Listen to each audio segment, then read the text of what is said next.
Good day. Today we will be having a demonstration on how would you try to program a PLC using RS Logic's microstarter lock. This program is being used for Allen Bradley PLC, most especially those brands under MicroLogics. Now, to work on with the particular ladder diagram, let us first have an overview of what program we will be doing. In this particular activity, we will be having this particular circuit. We have a single acting cylinder connected to a 3 over 2-way valve, single solenoid spring return. The idea in this particular activity is to try to press the start push button to make the cylinder move forward. Once the start push button is released, the single acting cylinder will retract. Now, in this particular diagram, we will see that it is also connected to the PLC. All of our circuits or all of our connections will be done here in the laboratory. It will be set up by our technician, and we will be focused more on the programming itself. Moving forward, as seen on the I/O list, the list of the particular inputs and outputs we will be using for this particular demo. So we will be using the start push button, which is addressed at the PLC as I:0/0. The solenoid, which is also on the output address O:0/0. We will not be using the stop push button yet. This will be further used on our next activity. Now, moving forward, as you can see on our screen, we have our new program. In this main program, we will be creating a ladder diagram. Again, the programming that we will be using for this particular activity is a ladder program, or we call it as ladder logic. To create a new run, since our run at this particular session is at the end, we will be inserting a new run. To do that is to right click at the 00 run and click on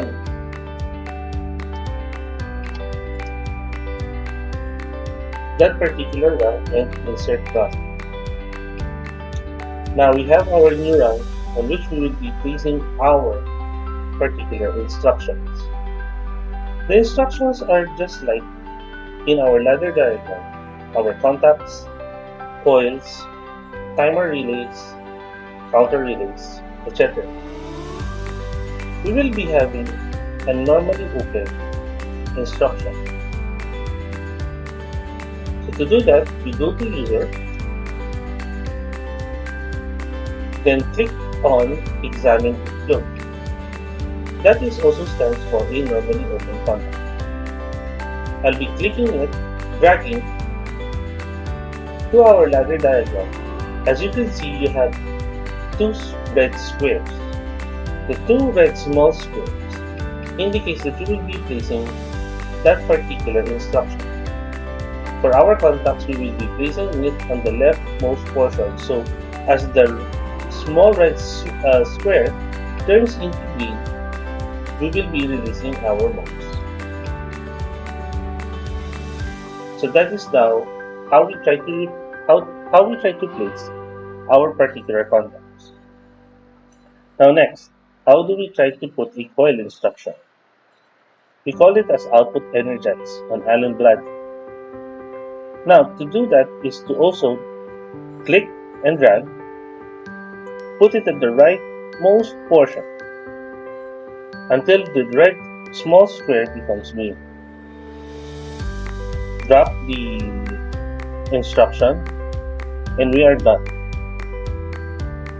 Now, if you would notice, there is what we call a question mark on our instruction. It only goes to show that we need to put additional parameters in that particular instruction. We will be putting the addresses for each and every instruction that we make, such as for this one, the normally open instruction.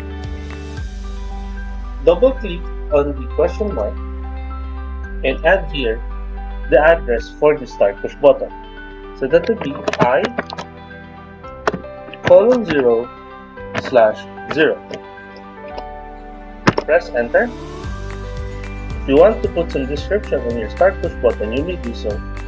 But for me, I'll be putting it on cancel. The next one is our output, which is our solenoid. That could be seen on the diagram. So we will be putting that our solenoid is O:0/0.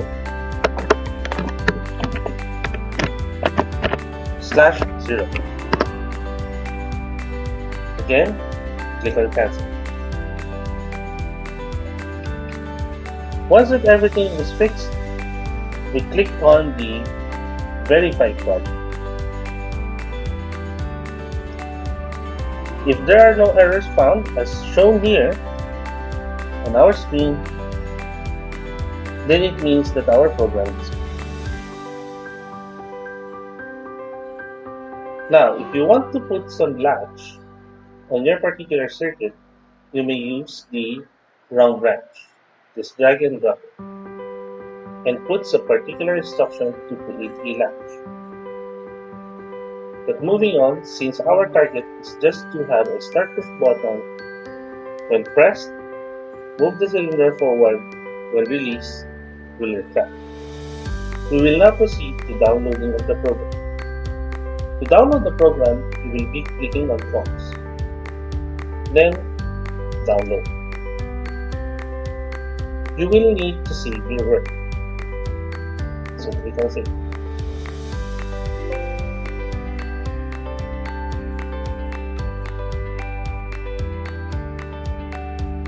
Since I don't have a PLC installed here, a different dialog box will appear. That dialog box shows us what PLC or where do we try to download the program to our PLC. Once it is being downloaded, we will be asked to either stop the program, put it on stop mode, then after downloading, we'll proceed to putting it into run mode. Once the program has finished downloading, we could try to deploy our system. So that's it. This will be our demo for today.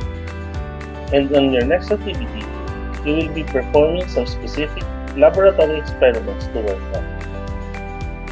So please try to work with it on that particular or on our given time period. Again, that will be all. Thank you.